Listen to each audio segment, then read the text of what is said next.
Perverted philosophers, colorful statues, and gods hooking up with literally every living thing on Earth. Yeah, this is the real ancient Greece they definitely didn't teach you about in school. And honestly, I wouldn't want to learn during my school years what grown Spartan men were doing with young boys in their military squads either. And trust me, it wasn't just platonic love. But you know me, I'm not the kind of guy who's gonna limit this episode to a couple of horny stories and a bunch of dry historical facts. Today, we've got a seriously fascinating episode about how ancient Greece shaped modern thinking and science. You'll find out what an absolute concentrate of testosterone and alpha male Sparta really was, and why ancient Greeks actually preferred small dicks, which basically means I wouldn't have been a favorite among ancient Greek women. So in that spirit, take your hands out from under the blanket, because today we've got so much spicy, wild, borderline unhinged information that your mind's gonna explode. Let's start with a little reality check, a quick quiz. What was the capital of ancient Greece? Athens, Sparta, or Corinth? If you picked any option, sorry to disappoint you, ancient Greece didn't even have a capital at all, because it wasn't a country in the way we think of one today. Ancient Greece wasn't one country, it was an entire civilization that existed for about 3,000 years across the Balkans and the Mediterranean. Instead of one big state, there were hundreds of independent city-states called polis. Each had its own army, laws, and government, and they were constantly fighting each other, especially Athens and Sparta. But here's the paradox. Even though they'd go to war over the smallest crap, something still united them. They believed in the same gods, spoke similar dialects, traded with each other, founded colonies all over the world, and even held shared games where all wars temporarily stopped. The first Olympic Games appeared in 776 BC and started as a religious festival honoring Zeus. During the games, a sacred truce was declared so athletes could travel safely. The best competitors from across the Mediterranean and thousands of spectators gathered to watch running, boxing, and other events. At least that's the official version. But let's be real, everyone mostly just wanted to stare at dicks, because the athletes competed completely naked, not a single thread on them. And back then, that wasn't considered pervy. It was a sacred ritual honoring Zeus himself. By the way, women didn't compete. They had their own event, the Heraean Games, dedicated to the goddess Hera. These were also held every 4 years in Olympia, probably around the same time as the Olympics. But let's get back to dicks, because the word gymnastics comes from the Greek gymnas, which literally means naked. The Greeks believed the human body was the most perfect creation of the gods, so hiding it under clothes was basically insulting the god's gift. That's why athletes competed nude. But the coolest reward wasn't flashing your junk or even winning a wreath, fame, and influence. It was immortality, because winners earned the right to put up their own statue on sacred Olympus. I think that my statue would have been iconic. What? This is my YouTube channel. If you don't praise yourself, who will? And those statues recreated every detail of the body with mathematical precision, perfect muscle proportions, symmetry, harmony of lines. For example, in the famous Discobolus statue, the head is exactly 1/7 of the body. And here is something wild. Male genitals were intentionally sculpted small, because small meant intelligence and self-control, while big meant vulgar and primitive, purely cultural and aesthetic choice. Gold, silver, and bronze medals only became a thing in the modern Olympics. Honestly, the old version sounds way cooler to me. And it probably did to them too, since the games let them unite every 4 years and stop the wars. They also united against the so-called barbarians. And you know where that word comes from? In ancient Greek, it sounded like barbar and literally meant blah blah blah. That's what Greeks called anyone who didn't speak their language, because foreign speech sounded like gibberish to them. So yeah, technically all you barbarous watching this video are just blah blah people. But what makes this civilization unique to me is that while hundreds of city-states were busy killing each other, other people were inventing philosophy, math, democracy, and theater. Ironically, war kind of helped that too. We'll get back to that later, but first let's move on to the most iconic cultural code of ancient Greece, mythology. Greek gods were hooking up with literally anything that moved, and there's actually a philosophy behind that. The first alpha male of the pantheon is obviously Zeus, king of Olympus, lord of lightning, and a guy who couldn't walk past a pretty woman, a nymph, or even a dude. Yeah, I'm talking about Ganymede. During his hookups, he'd turn into bulls, birds, even golden rain. About Ganymede, I know that's the part you're most curious about. Zeus fell in love with the boy's beauty, took him to Olympus, and made him immortal. His dad got horses and a golden vine as compensation. connection. This story is often interpreted as a classic pattern relationship typical for ancient culture, where bonds between guys and boys symbolize beauty and mentorship. By the way, Ganymede's story is actually the origin of the zodiac sign Aquarius, and later similar stuff showed up among Spartans too, or more accurately, mythology was just describing what they were already doing, but we'll get back to that later. Zeus's wife Hera, goddess of marriage, family, and order, was also raped by him, and yeah, she was his sister too. Cringe, she basically lived in "who did you cheat with this time, you bastard" mode 24/7. She constantly took revenge, not on Zeus because she couldn't punish him, but on his victims, mortal women who often didn't even have a choice, like Callisto, whom Zeus assaulted and Hera turned into a bear. She wandered the woods for years until she almost got killed by her own son, who didn't recognize her. Zeus saved them at the last second by turning them into the constellations Ursa Major and Ursa Minor. And that's just one of like 20 different versions of the myth. Same thing happened with Io. Hera turned her into a cow and then sent a giant insect to chase her around the world until she went insane and ran all the way to Egypt, where in one version, she became the goddess Isis. By the way, check out my episode about ancient Egypt too. That one's wild. In general, in Greek mythology, half the heroes are children of gods and mortal women. Heracles is the son of Zeus and the mortal Alcman. Perseus is the son of Zeus and Danae, King Minos, who founded the Minoan civilization on Crete. Again, Zeus. Hell, even the very creation of Europe as a geographical and cultural concept is tied to the fact that Zeus hooked up with the Phoenician princess Europa. And I've always wondered, why does Zeus behave like such an asshole? Maybe there's some deeper idea behind it. And yeah, a very deep one. We remember that mythology was created to pass down the basic rules of life and wisdom through stories. Myths were chaotic, but accurate. So if we ask ourselves what law of nature the relationship between Zeus and Hera represents, it's basically an allegory for something like the relationship between the modern US president and the UN. Let me explain. For the Greeks, God weren't meant to be ideals of purity and holiness like in our culture. They're just people, but with absolute power. And if you give a person absolute power, they don't become holier. They just become a more uncontrolled version of themselves. And Zeus is exactly that. The archetype of a man with unlimited power. He can do anything. No one can tell him what to do.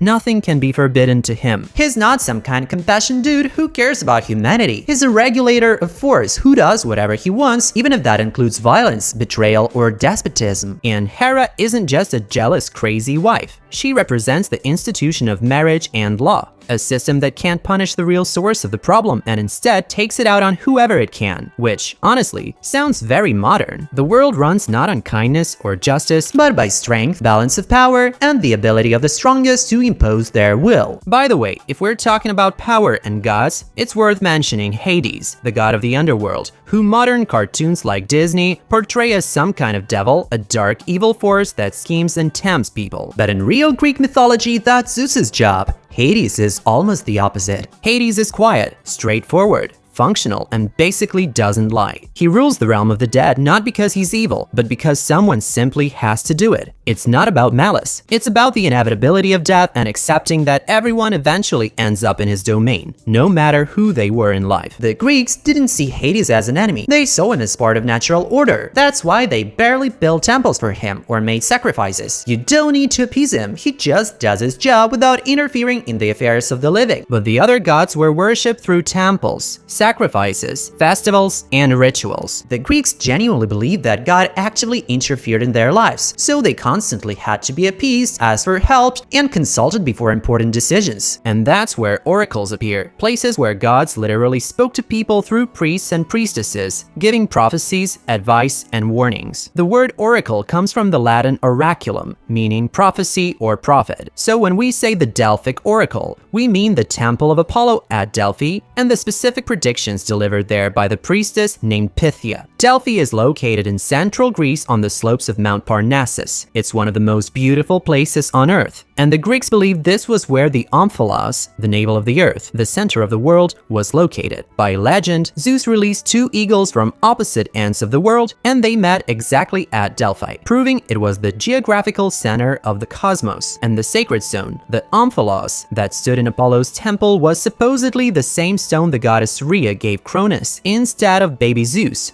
which Cronus later vomited up along with the other swallowed children. And now let's move from myths to reality. Just imagine how crafty humans are. This was a whole new power system. To learn your future from Apollo, you had to wait months in line because the oracle only worked in certain days of the year. You had to bring an expensive sacrifice, a goat, which they tested for divine approval by pouring cold water on it. If it didn't shiver, tough luck, you wait again. Then bunch of other ritual nonsense happens and finally you get to Pythia, basically a reverend mother. Anyone who's watched or read Dune, write in the comments. Cause yeah, the Bene Gesserit were clearly inspired by the Delphic oracle as well as by the Jesuits, Sufi mysticism, and ideas of eugenics. She sits in a closed room inside the temple, falls into a trance, blurts out broken, incomprehensible phrases, and the priests write them down, interpret them, turn them into poetic verses, and hand them to you, and you're supposed to figure out what the hell God just told you. And oracles always gave ambiguous answers that could be interpreted in multiple ways. People heard what they wanted to hear, disasters happened, and the oracle was always technically right. For example, King Croesus asked whether he should go to war with Persia and got the answer: "You will destroy a great empire." He took it as a prophecy of victory, went to war, lost, and destroyed his own Lydian empire. But technically, the oracle didn't lie. It's a classic model of power through information. Give answers that can always be interpreted as correct after the fact. Charge insane prices. And no matter the outcome, you're protected from responsibility. It's basically like all those YouTube political prophets. They know nothing, talk complete bullshit, but people keep spreading them, amplifying and scaling their persona. Delphic oracle was an information monopoly. Pythia controlled the flow of information and influenced the political decisions of entire states. No army, no formal authority. And this is pure real soft power, meaning even without an army or physical force, you can still influence a lot. If you're into this topic, go watch the show Dune. I honestly liked it. But honestly, this couldn't go on forever. And already in the 6th century AD, natural philosophers start to appear. New interpretations of the world emerge, and something that looks suspiciously like common sense shows up. So now let's talk about science. Do you know the Greeks shaped the way we think today? Because they were the ones who started separating explanations of the world from myths, surprisingly. Before that, society was guided by mythological thinking, basically the oldest type of human thinking, where the world isn't seen as a set of impersonal laws, but as a story full of intentions, will, and meaning. Thunder is someone's anger, disease is someone's punishment, and a stinky fart is probably evil spirits live in your body. And people just accept this as normal, and don't even stop to ask, wait, is that actually how it works? By the way, tons of superstitions are built on this same magical thinking. If I do X, the world will do Y, because there's some secret connection between them. Only in my lucky underwear will I get the job I want. And obviously, the cause-and-effect relationship is completely broken here, because for any job interview, it's probably better to go without underwear at all. But back then, nobody knew that. And by the way, this is actually a normal thinking mode for kids, and kind of a leftover thinking mode for adults too, especially under stress, because when the world feels uncontrollable, the brain falls back to magic, just to create the illusion of control. And then Socrates shows up. He was one of the first to popularize the idea that all this stuff is basically bullshit scraped from under a fingernail, and that any claim needs to be broken down, tested, and proven with logic, not forced through authority or myths.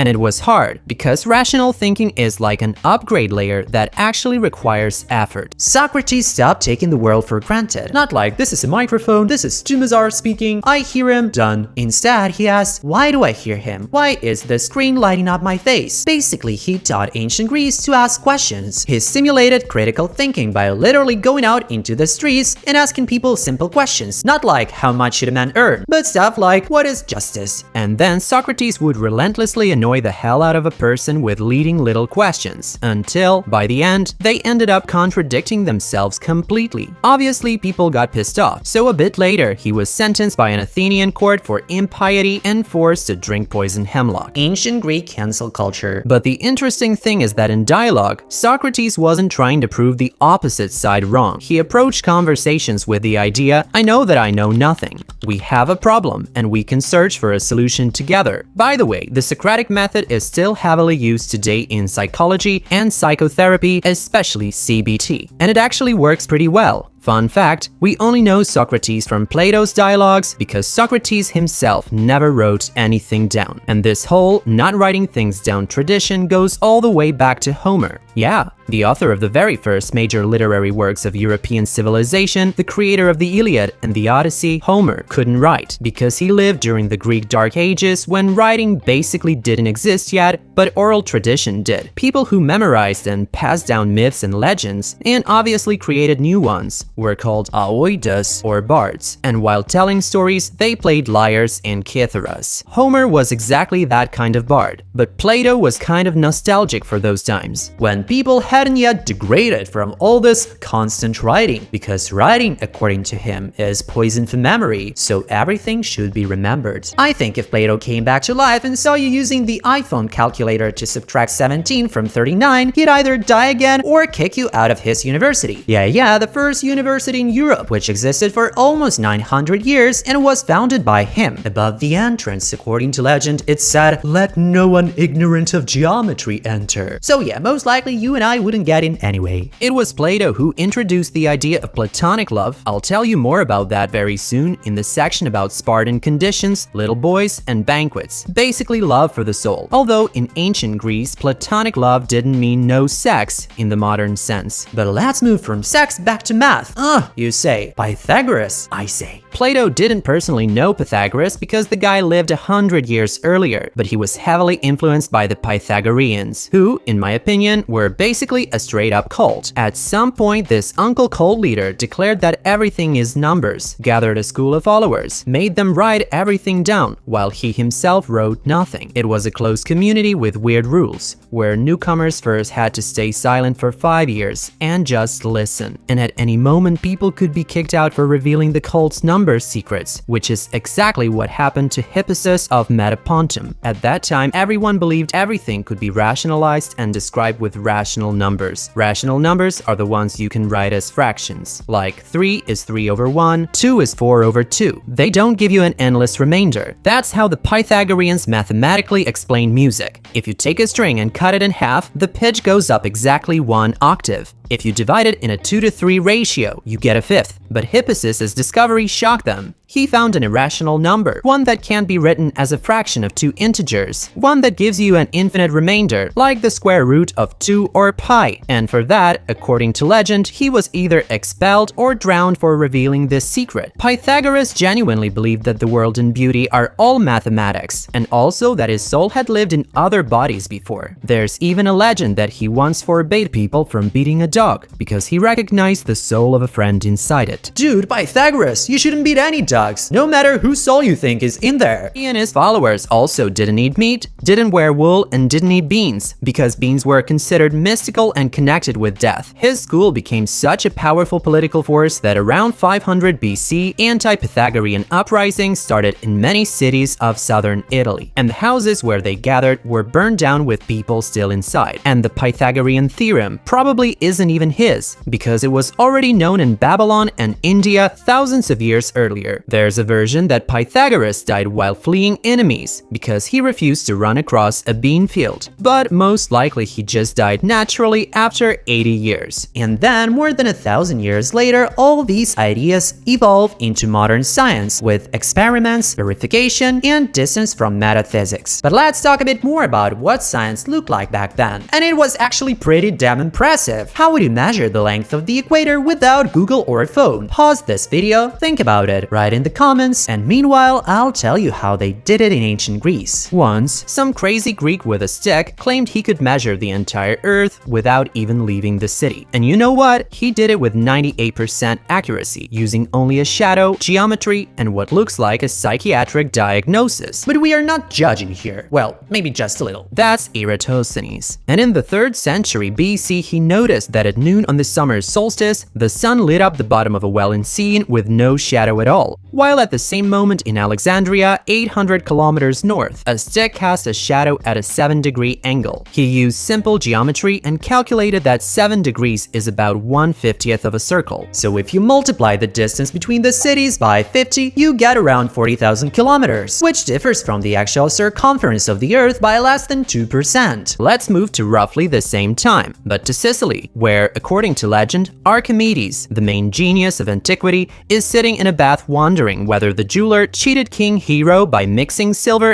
into a gold crown. Archimedes notices that his body displaces water, and if you submerge the crown too and measure the volume of displaced liquid, you can calculate its density and compare it to gold. According to legend, he got so excited that he ran naked through the streets shouting "Eureka!" meaning "I found it." The same Archimedes invented the screw that's still used around the world to lift water. He developed systems of levers and pulleys that allowed one person to move entire ships. "Give me a point of support and I will turn the whole world over," he used to say. During the siege of Syracuse, according to legend, he even set Roman ships on fire using mirrors. Sounds like a myth, but experiments at MIT showed that under ideal conditions, it's technically possible. But the most mind-blowing discovery was something fishermen pulled out of the Aegean Sea in 1900, near the island of Antikythera. It was a corroded chunk of bronze with gears inside that people first thought was just some kind of clock. But when scientists finally decoded it in the 21st century using X-rays and tomography, their jaws basically dropped, because it turned out to be an analog computer from 110 BCE that could calculate the positions of the sun, the moon, 5 planets, predict solar and lunar eclipses, and even account for the irregularity of the moon's orbit. This mechanism was so ahead of its time that nothing this complex appeared again in Europe until the 14th century, meaning the Greeks created a technology that then got forgotten for 1400 years. By the way, besides science, the Greeks also left us a ton of words we use every single day. For example, hermaphrodite. That was the name of an unbelievably beautiful young man, the son of Hermes and Aphrodite. A nymph fell so madly in love with him that while Hermaphroditus was just peacefully swimming in a lake, she rushed at him, hugged him, and begged the gods to unite them forever. As a result, they became one body that combined both male and female traits. By the way, interesting name in logic, hermaphrodite. Using that logic, my name would probably sound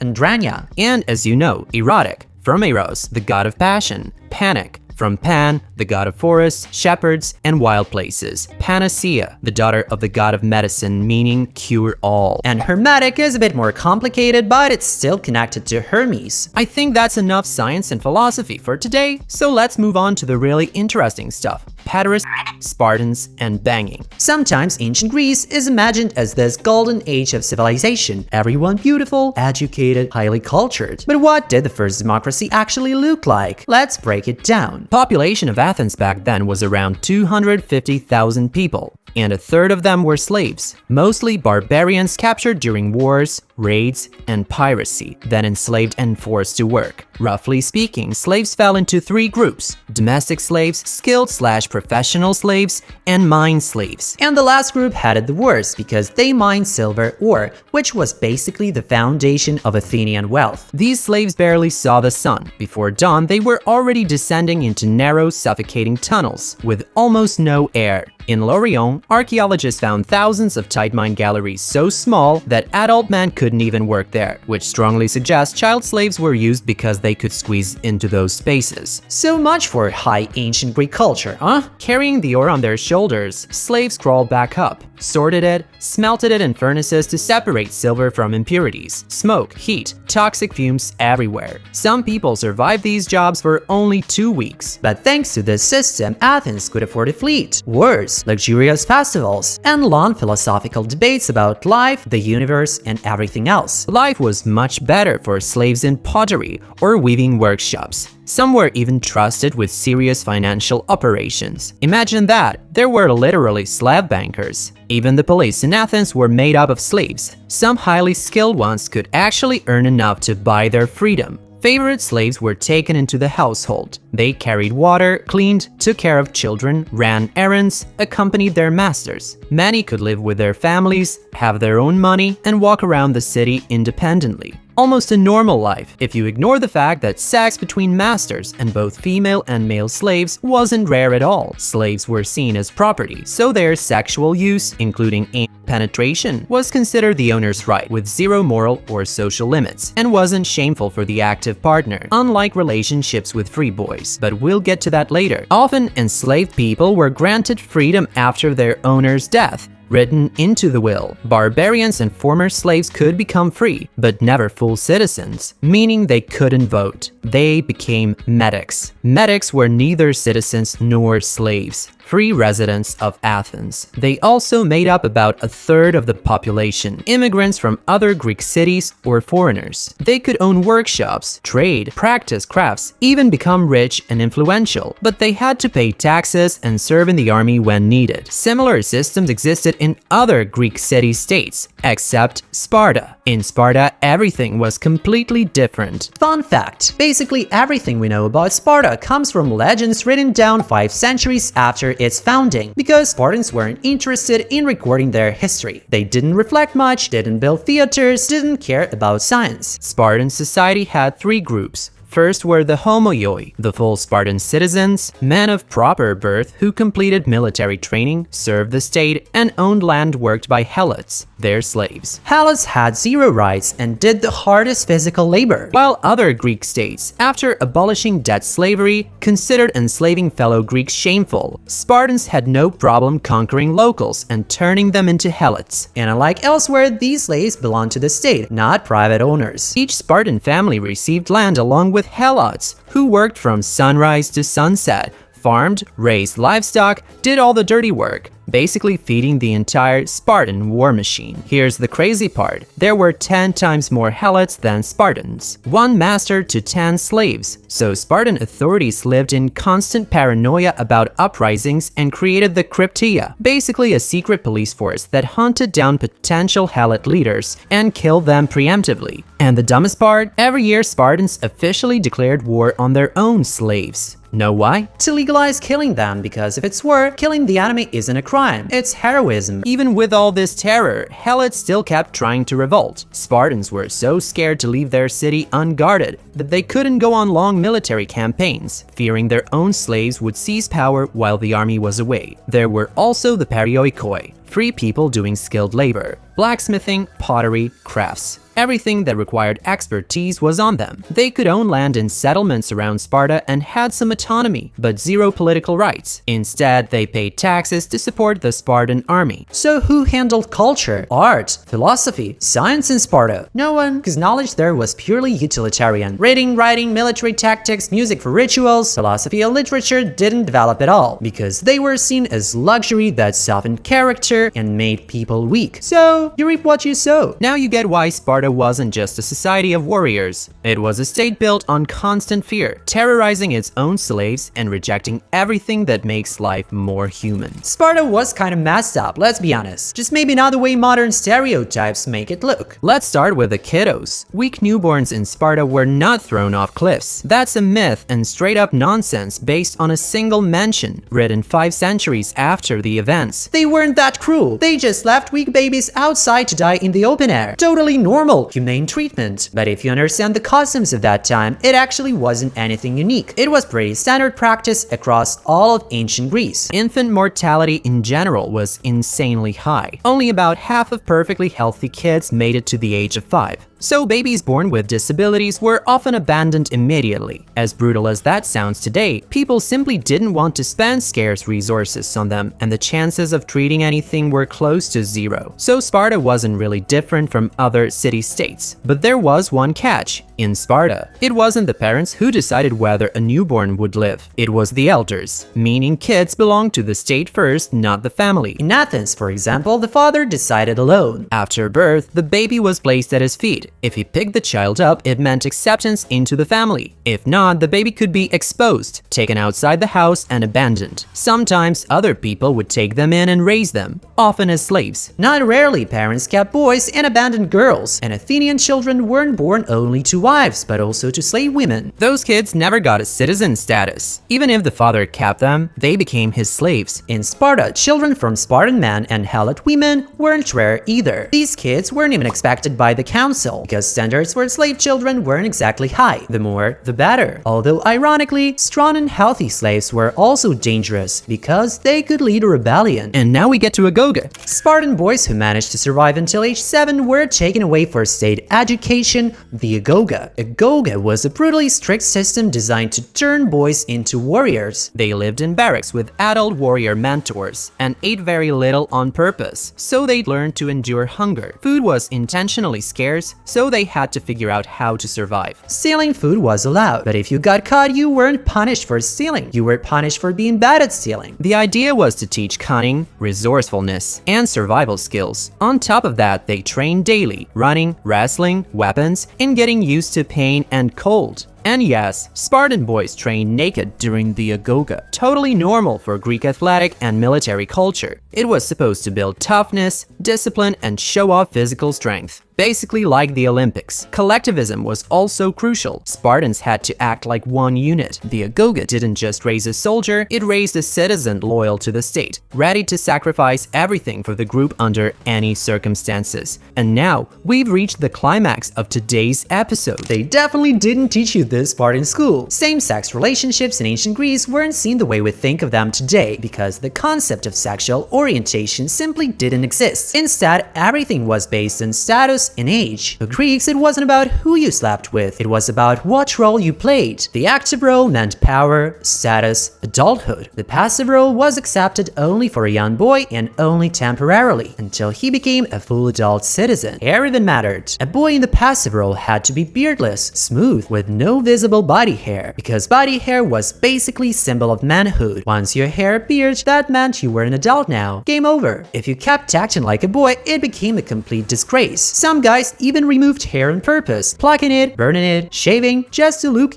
younger longer, because society saw it as pathetic and unnatural. Fun fact, what later got called Oxford rubbing or Ivy League rubbing, practices that showed up among students in all-male schools like Oxford, Princeton, and Ivy League colleges were considered completely normal and acceptable in ancient Greece. Basically, no one batted an eye. If you didn't get it, that's intercrural sex, but sex for a free citizen, total shame. Absolutely disgraceful. It was associated only with slaves and prostitutes, and the passive partner could get an insulting label like coitus. Greeks saw this as the moral boundary and taboo, and personally, I would just call it double standards. And yeah, this word we're not allowed to say out loud on YouTube. And yeah, we very much condemn that today. These relationships in the barracks were called pedophilia, and honestly, they weren't always sexual like people assume. But if sex did happen, nobody freaked out. It was considered normal, even beneficial, because it supposedly strengthened loyalty and battlefield unity between generations of warriors. Having an older patron wasn't only important during the agoga, it was often crucial for joining the syssitia. The syssitia was a shared mess hall, about 15 men eating together. To join, a young man had to pass a brutal selection after finishing training. Every current member voted. Admission required unanimous approval. One black ball and you're toast. Getting kicked out meant losing citizenship and basically being socially dead. So yeah, your entire life depended on the approval of adult citizens. But if you had an intimate bond with one of the patrons, boom, guaranteed entry. The syssitia were the heart of the Spartan system. Small, tight-knit groups that kept warriors equal and unbreakable. But you could lose membership too, if you failed to contribute food or broke discipline. And with that, you lost all rights, land, and helots. Athens had university too, but it was different. More tied to education, art, philosophy. The mentor passed on knowledge. The boy gained support and status. Plato in the Symposium described these bonds as a form of pure love, spiritual, aimed at beauty and truth. Not just physical desire, though not exactly excluding the physical either, kind of platonic love, literally. But this wasn't universal. Most Athenians weren't philosophers, they were farmers and craftsmen. Aristotle emphasized family values. A citizen should be a good husband, a good father, and well, master of his slaves. Both Sparta and Athens wanted strong offspring because kids died a lot, so women had to give birth often, and Spartans were especially obsessed with eugenics, basically a pseudoscience about breeding the perfect warrior. In Sparta, men weren't even allowed to live with their wives. You heard that right. Until 30, Spartans lived in barracks. They could marry earlier, just not live together. Even seeing each other was technically forbidden, though not super super strictly. It became more like a social game. Guys secretly sneaked to their wives at night, because supposedly living with your wife made you soft, and even weakened your sperm. Plus, rarer meetings meant more passion, which supposedly led to better sex and stronger babies. Modern science confirms exactly none of that, by the way. Anyway, back to our Spartans. To keep men from getting too distracted by female beauty and sex, brides had their heads shaved and were dressed in men's clothing, sandals, and cloaks for the wedding night. Plutarch said it was all about discipline and toughness. And yeah, women's lives in ancient Greece weren't exactly sweet either. In both Athens and Sparta, women had very few rights compared to male citizens. No voting, their place was at home, and their main purpose was raising children. From childhood, they were taught weaving, cooking, cleaning, childcare, pleasing their husband. But Sparta had one major difference. Girls trained physically too. Sports, strength, endurance. Why? Because Spartans believed stronger mothers meant stronger babies. And pregnancy wasn't even considered an excuse to avoid exercise. And Spartan women could own property and move freely around the city. Meanwhile, in Athens, women basically stayed home. Like, literally. And where were women allowed to drink wine? Of course, Sparta, because wine was considered healthy, and healthy moms meant healthy babies. So yeah, stay strong and healthy too. And if you like this video, smash that like button and subscribe, because it only gets crazier from here.